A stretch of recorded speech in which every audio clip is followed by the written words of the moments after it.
नमस्कार सर्वांना.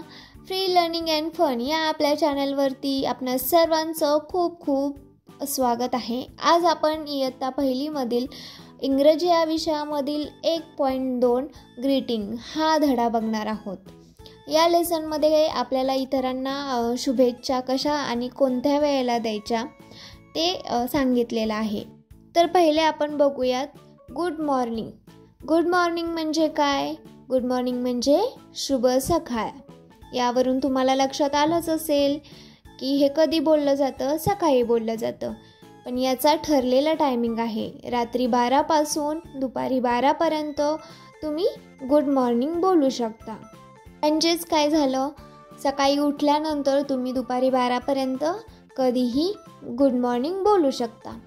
आता त्यानंतर गुड आफ्टरनून. आफ्टरनून म्हणजे काय? दुपार. तर इकडे गुड आफ्टरनूनचा अर्थ झाला शुभ दुपार. ते कधी बोलायचं असतं? दुपारी 12 नंतर 5 वाजेपर्यंत. म्हणजे दुपारी 12 पासून संध्याकाळी 5 वाजेपर्यंत तुम्ही गुड आफ्टरनून हे बोलू शकता. म्हणजेच शुभ दुपार. गुड आफ्टरनूनचा अर्थ काय झाला? शुभ दुपार. आता नंतर काय आहे? Good evening. गुड इव्हिनिंग म्हणजे काय? शुभ संध्याकाळ. इव्हिनिंग म्हणजे संध्याकाळ. तर इकडे गुड इव्हिनिंग हे तुम्ही कधी बोलू शकता? संध्याकाळी 5 नंतर साधारणतः 7:30 7:30 8पर्यंत तुम्ही गुड इव्हिनिंग बोलू शकता.